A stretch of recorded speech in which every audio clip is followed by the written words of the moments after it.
Hey, it's Uriel Kim from urielkim.com, and in this video I'm going to share with you the 4 best carbs for a flat belly.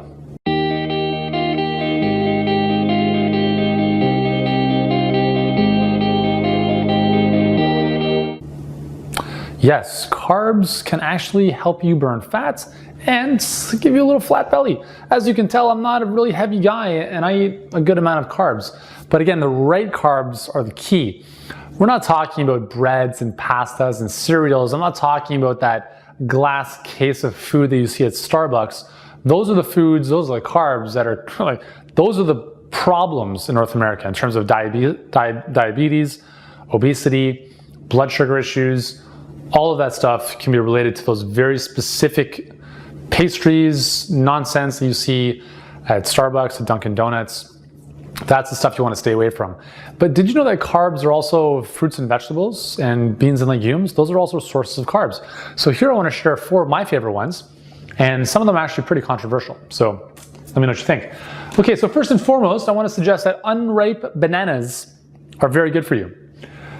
Now, I say unripe because as bananas ripen and they become more yellow and those little kind of blotches on them, their natural level of sweetness and sugar increases, and that's why they're obviously more palatable for a lot of people. However, unripe bananas actually have a higher amount of a specific type of resistant starch.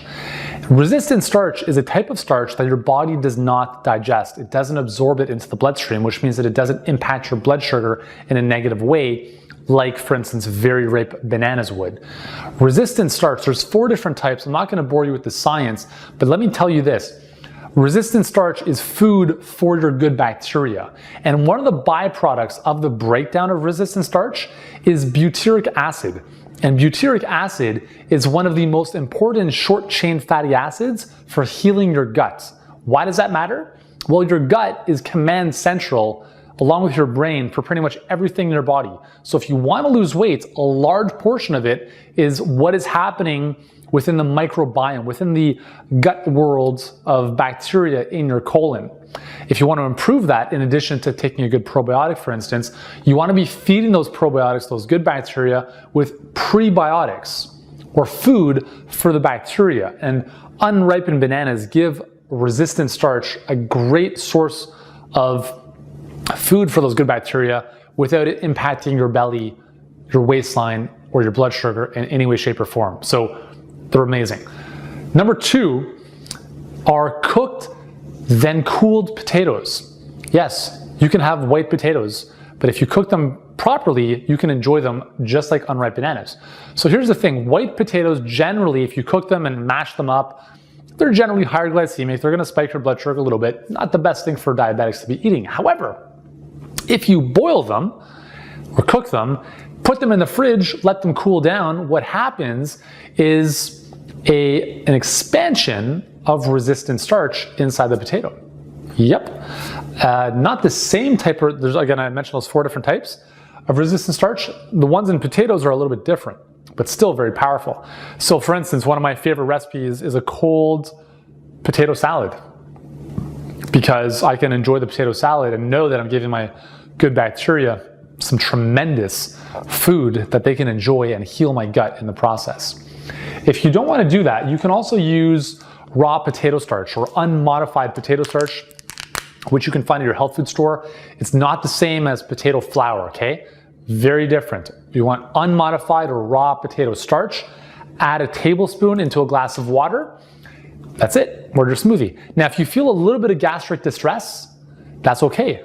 That's what has to happen. It takes about 1 to 2 weeks for the colon, for your gut to readjust and get used to these prebiotics. They're very, very good for you, but most of us don't get enough fiber or these types of prebiotics. So our body's like, oh my God. So you get a little bit of distress, a little bit of gastric bloating sometimes, and not all the time, but if you do, just lower the dose. Just kind of taper it down and build it up from there. Again, the health of your gut is massively important for helping you lose belly fat and overall body fat.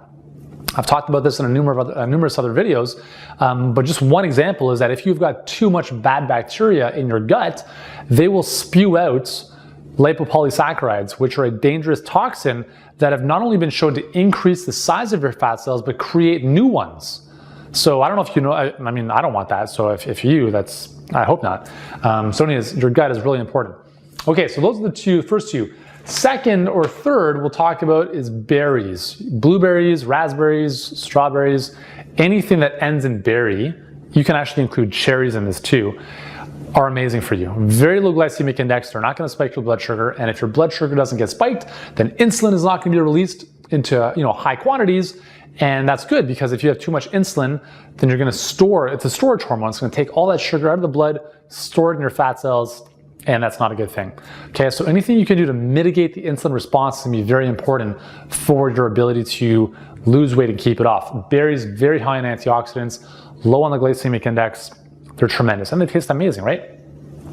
Number 4, and you paleo guys out there and gals will love this, legumes, and specifically lentils. Now, I don't know where the whole anti-bean brigade began, and it's kind of unfortunate that it's scared so many people away from lentils or chickpeas or beans.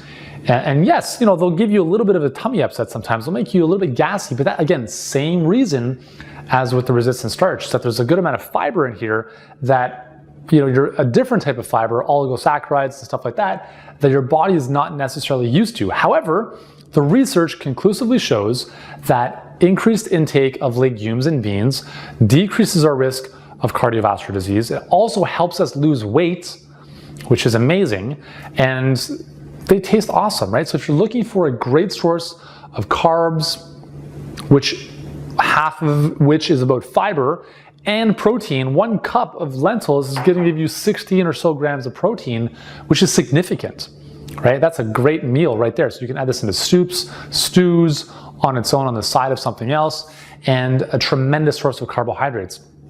So these are the four of my best foods for a flat belly. What do you think? What are 1 or 2 that you use in your diet that you think or are helping you achieve a flatter, trim tummy and obviously helping you stay lean and healthy? Let me know in the comments, and if you want more details on this goodness, join us at the blog. The link for that is below at urielcame.com. And while you're here, remember to subscribe to the channel. I've got hundreds of videos just waiting for you to help you make fit and healthy simple again so you can live your healthiest and fittest life. And friends don't leave friends out in the cold. So if this has been helpful for you, then share this and give it a thumbs up with your friends. They will like this as well. So thanks for joining me.